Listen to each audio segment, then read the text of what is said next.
السلام عليكم، ازيكم حبايبي؟ عاملين ايه؟ رب تكونوا بخير. النهارده هنعمل مع بعض الحواوشي من اول اللحمه ما نفرمها في الكبه.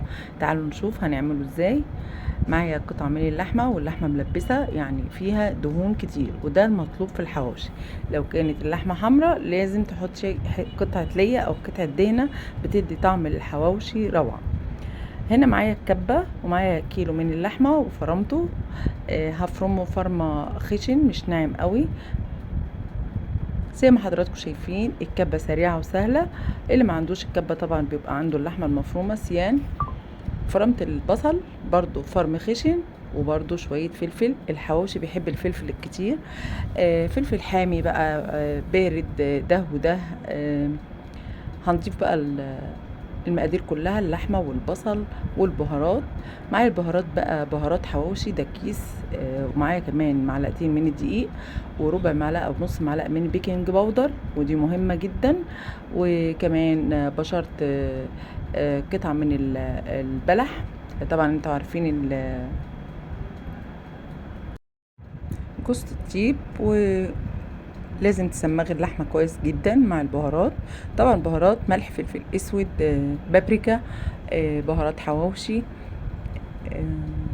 حطينا ايه تاني؟ كمون، كزبره. مهمة جدا البابريكا، برضو هتدي لون للحمة حلو جدا عشان حاطين بصل كتير. كمية اللحمة قد كمية البصل، يعني نسيت اقولك كمية اللحمة كيلو بصل على كيلو لحمة. الفلفل كتريه برضو بيدي طعم حلو جدا جدا في الحواوشي. حابه اقولك ان العيش دون ما كانش صابح، ده كان عيش موجود عندي في الديب فريزر. بس انا لما بيجي صابح باخد حبه كده وافتحهم، بحيث لما احتاج حواوشي يكون جاهز. فك من التلج وبستعمله معاكم اهو. على اساس كده شايفينه مش صابح، ولكن برضو جميل وشغال. بكور قطعه من اللحمه كده عشان تبقى سهله في فرد الرغيف، وبعدين احاول كده املأ العيش عشان ما يبقاش فيه حته فيها لحمه وحته فاضيه.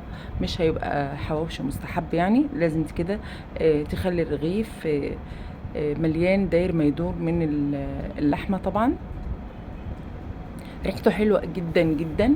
جوز الطيب عامله برضو ريحه حلوه قوي. البهارات السبعه، بهارات الحواوشي. معلقه الدقيق دي ما تخافيش منها خالص، مع نص معلقه من البيكنج باودر. هتشوفيه هيبقى هش كده وطعمه جميل جدا جدا، مش هيكون مكتوم، ولكن هيكون حلو قوي. جربيه. انا جربته بالبيض، حطيت بيض على اللحمه المفرومه. جربته بمعلقه طحينه، ولكن يلا مع بعض هنجربه بمعلقه الدقيق. معلقه الدقيق دي بتمتص اي سوائل وحلوه جدا في الحواوشي. جربيها مش هتندمي. هنا بقى انا ضفت اللحمه في العيش. شايفين ان العيش بيفتح ازاي؟ لانه مش عيش صابح. لو صابح هيكون افضل من كده بكتير. بوريكم ان انا بمليه حتى الاطراف، بوزع اللحمه داير ما يدور الرغيف حتى اطراف الرغيف. يعني لازم يكون العيش فيه لحمه عشان يبقى طعمه حلو، مش هناكل عيش حاف بقى. هنا جبت صاج وحطيت فيه قطعه دهنه انا مسيحاها مع زيت. هسوي على البوتاجاز وهسوي في الفرن. هنسوي في الفرن. معايا جبنه موتزاريلا، المقطع ما تصورش، وحشيت بيها ارغفه الحواوشي.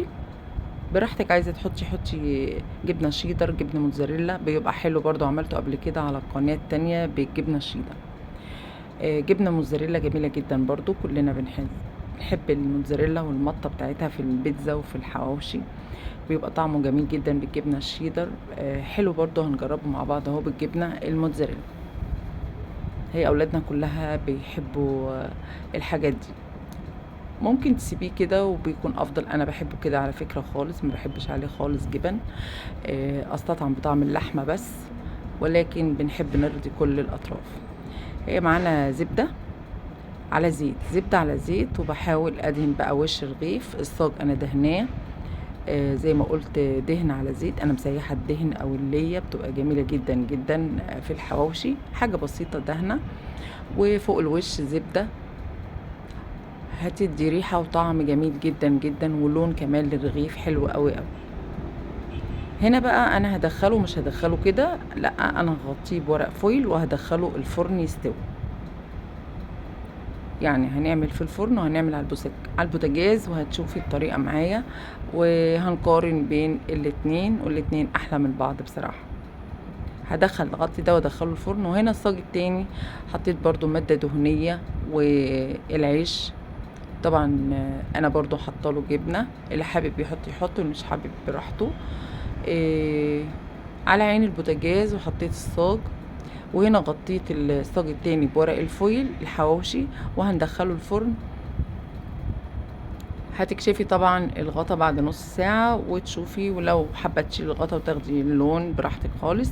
هنا برضو انا كنت وهو على البوتاجاز مغطياه عشان يفضل طري، مغطية برضو بورق فويل، وبحاول اقلبه كل دقيقة على الوجه التاني، على اساس تستوي ويدي اللون الجميل اللي حضراتكم شايفينه ده. هنا بقى الصاج طلع اللي كان في الفرن. لو حابه تديله قرمشه وتخليه مستوي اكتر من كده، ممكن انا هقلبه وادخله تحت الشوايه ثواني عشان ياخد لون، وتتاكدي من سوى اللحمه. هي استوت جدا لان انا كنت مغطياه بورق الالومنيوم، طبعا بعيد جدا مش ملامس الرغيف. الصاج فيه حافه. هنا خلصنا، وطبعا جنب سلطه بقى وجرجير وسلطه خضراء وطحينه وحاجات بقى ألف هنا لكل اللي أكل. جميل جدا، ريحته حلوة قوي. معانا سلطة طحينة، ومعانا الجرجير، ومعانا السلطة الخضراء. طبعا شايفين الجبنة، هو عشان برد الجبنة طبعا مش هتمط تاني، لكن هو سخن بتقطعيه بتلاقي الجبنة بتمط فيه. وهنا بقى اللي سويناه على البوتاجاز، واللي على البوتاجاز طري جدا جدا جدا. اللي بيحب الحواوشي طري هيحب التسوية اللي على البوتاجاز. هنا برضو لان كيلو اللحمة كان كتير، عملت كده كام رغيف، وكل رغيف في كيس زي ما حضراتكم شايفين. مش هيجرى له اي حاجه. هتشيليه في الفريزر، في الديب فريزر، في الفريزر عادي. هتطلعيه على طول، تدهني الصاج وتدخليه الفرن. هيكون معاكي سهل وسريع جدا جدا، وكتير جدا بعمل كده، واشيله في الفريزر وقت ما بحتاجه بطلعه. حلو قوي، بيبقى عندك حاجه جاهزه في الديب فريزر. حواوشي جاهز هتطلعه يتسوي وقت ما تحبي. خلصنا. يا رب الفيديو يكون عجبكم. يا رب تتابعوني، واكون ضيفة خفيفة عليكم، وكمان تدعموني، وكمان تخليكم معايا. الله يخليكم.